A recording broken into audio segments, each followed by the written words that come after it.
Bonjour à tous. Aujourd'hui, je vais vous proposer une petite vidéo, un petit tuto, on peut appeler ça de plein de façons aujourd'hui, sur comment décrire et interpréter une affiche de propagande.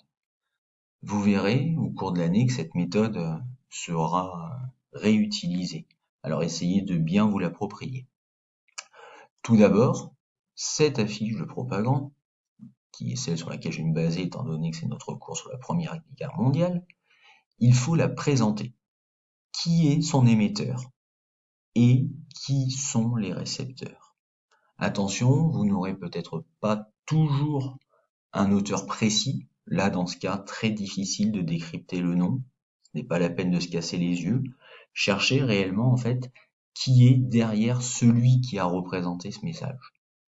Pour les récepteurs, vous verrez que très rapidement, vous les trouverez. Ensuite, après avoir trouvé cet émetteur et ses récepteurs, il faudra évidemment s'intéresser au contexte. Tiens, à quel moment, dans ce cas-là, de la Première Guerre mondiale, est-ce que elle a été faite? Enfin,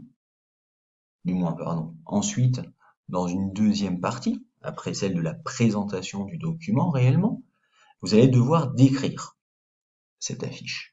Alors évidemment, la description, elle va être organisée.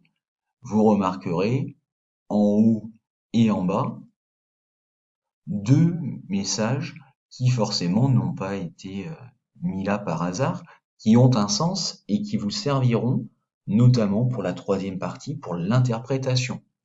Très souvent, ils viennent renforcer, compléter l'illustration qui là est au centre et qui tient la plus grande place de l'affiche.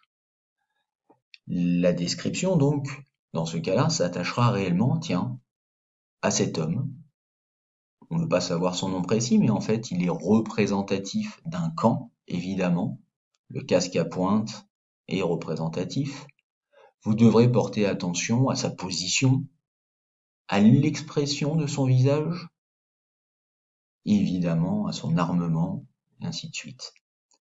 La deuxième partie centrale, qui est au-dessus, c'est pas un hasard si elle est au-dessus. Il faut faire attention aux symboles. Les symboles font référence évidemment et ont un impact sur les récepteurs. Ils n'ont pas été choisis au hasard.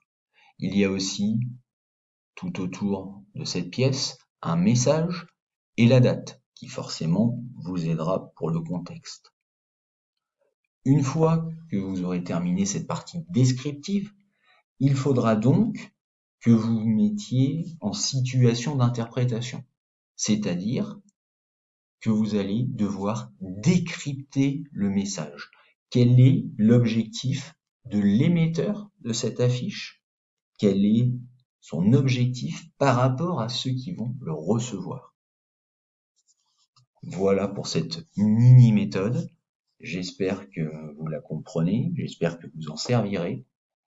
Vous verrez que les études d'affiches de propagande se développeront et se dérouleront tout au long de l'année. Bonne journée à tous et bon courage.